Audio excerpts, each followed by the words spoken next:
Hello friends, வணக்கம். Welcome back to my channel. இன்றைக்கி நம்ம கடலைப்பருப்பு வடை நல்ல கிறிஸ்பியாக டேஸ்டியாக எப்படி செய்கிறதுன்னு பார்க்கலாம். இந்த வடை செய்கிறதுக்கு நான் 1 கப் கடலைப்பருப்பு எடுத்திருக்கேன். இப்போ இதை ஒரு 2 டைம் நம்ம நல்லா கழுவிக்கலாம்.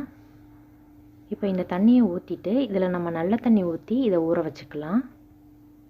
கடலைப்பருப்பை ஒரு 3லேருந்து 4 மணி நேரம் ஊற வச்சா போதும். ரொம்ப நேரம் ஊற வைக்க தேவையில்லை. இப்போ ஒரு 3 மணி நேரம் ஆயிடுச்சு. கடலைப்பருப்பு இந்த மாதிரி நல்லா ஊறியிருக்கு. இப்போ இந்த தண்ணியை நம்ம கம்ப்ளீட்டாக வடிச்சிடணும். இப்போ கடலைப்பருப்பில் கொஞ்சம் கூட தண்ணி இல்லாமல் இந்த மாதிரி நல்லா வடித்து எடுத்துக்கோங்க.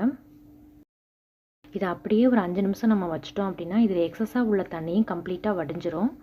ஸோ 5 நிமிஷத்துக்கு அப்புறம் இதை நம்ம மிக்சர் ஜாரில் கொஞ்சம் கொஞ்சமாக சேர்த்து நல்லா கொரகொரப்பாக அரைச்சி எடுத்துகிட்டு வந்துடலாம்.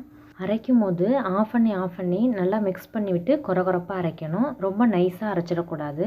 அது மாதிரி கொஞ்சம் கொஞ்சமாக சேர்த்து அரைச்சிக்கிட்டோம்னா கரெக்டாக இருக்கும். நம்ம நிறையா சேர்த்துட்டோம்னா கொஞ்சம் நைஸாக அரைப்பட்ட மாதிரி ஆகிடும். அதனால் இந்த மாதிரி கொஞ்சம் கொஞ்சமாக சேர்த்து நல்லா கொரகொரப்பாக அரைச்சி எடுத்துக்கோங்க. 1-2 கடலைப்பருப்பு அரைப்படாமல் இருந்தாலும் பரவாயில்ல. இந்த மாதிரி நல்லா கொரகொரப்பாக அரைச்சிட்டாலே வடையும் நல்லா கிறிஸ்பியாக இருக்கும். இப்போ இதில் நறுக்கின வெங்காயம் 2 சேர்த்துக்கலாம்.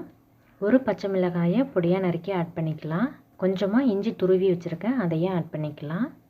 ஒரு 7 பல் பூண்டு எடுத்துகிட்டு தோலோடு இடித்து ஆட் பண்ணிக்கலாம். 1 டீஸ்பூன் சோம்பு எடுத்துகிட்டு அதையும் பூண்டு இடிக்கிறதுல இடித்து ஆட் பண்ணிக்கலாம். கொஞ்சமாக கறிவேப்பிலையும் கொத்தமல்லியும் கட் பண்ணி சேர்த்துக்கலாம். ஒரு 1/4 டீஸ்பூன் மஞ்சள் தூள் ஆட் பண்ணிக்கலாம். தேவையான அளவு உப்பு சேர்த்துக்கலாம். கொஞ்சமாக பெருங்காயத்தூள் ஆட் பண்ணிக்கலாம். இப்போ எல்லாத்தையும் நல்லா மிக்ஸ் பண்ணி விட்டுறலாம். எல்லாம் நல்லா கம்பைன் ஆனால் போதும். ரொம்ப அழுத்தி மிக்ஸ் பண்ணாமல் இந்த மாதிரி நல்லா மிக்ஸ் பண்ணிக்கலாம். இப்போ எல்லாம் நல்லா கம்பைன் ஆகிடுச்சு. இப்போ இதில் கொஞ்சம் கொஞ்சமாக எடுத்து நம்ம வடை செஞ்சுக்கலாம். கொஞ்சம் கொஞ்சமாக எடுத்து சின்ன சின்ன உருண்டைகளாக இந்த மாதிரி உருட்டிக்கலாம். இப்போ இதை 2 கைக்கு நடுவில் வச்சு லைட்டாக ப்ரெஸ் பண்ணிக்கலாம். இப்போ ஓரங்களெல்லாம் அட்ஜஸ்ட் பண்ணிக்கலாம். இந்த மாதிரி எல்லா வடையும் ரெடி பண்ணிக்கலாம். இப்போ இதை எண்ணெயை சூடு பண்ணிவிட்டு அதில் ஃப்ரை பண்ணிக்கலாம். எண்ணெய் சூடானதும் நம்ம செஞ்சு வச்சுருக்க வடையை பேட்ச் வைஸ் போட்டு ஃப்ரை பண்ணிக்கலாம். எல்லாத்தையும் ஒரேடியாக போட்டு ஃப்ரை பண்ணாமல் கொஞ்சம் கொஞ்சமாக போட்டு ஃப்ரை பண்ணிக்கலாம். வடை லைட்டாக கலர் சேஞ்ச் ஆக ஆரம்பித்ததும் திருப்பி போட்டுக்கலாம்.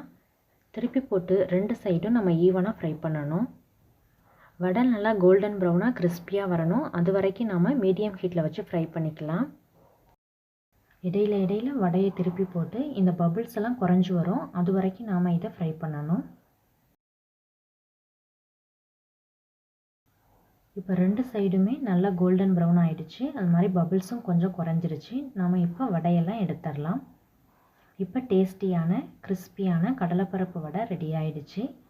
இதை நம்ம ஒரு டீயோட ஈவினிங் ஸ்நாக்காக சர்வ் பண்ணலாம். கடலை மாவு மட்டும் வச்சு ஒரு கிறிஸ்பியான பக்கோடா எப்படி செய்கிறதுங்கிற வீடியோ நான் ஆல்ரெடி அப்லோட் பண்ணியிருக்கேன். அதோட வீடியோ எண்டு ஸ்க்ரீன்லேயும் டிஸ்கிரிப்ஷன் பாக்ஸ்லேயும் இருக்குது. விருப்பப்பட்டால் கிளிக் பண்ணி பாருங்கள். இந்த வீடியோ பிடிச்சிருந்தா லைக் பண்ணி ஷேர் பண்ணிவிட்டு சப்ஸ்கிரைப் பண்ணி பெல் ஐக்கானை கிளிக் பண்ணி ஆளுங்கிற ஆப்ஷனை கிளிக் பண்ணி வச்சுக்கோங்க. தேங்க்யூ ஸோ மச் ஃபார் வாட்சிங்.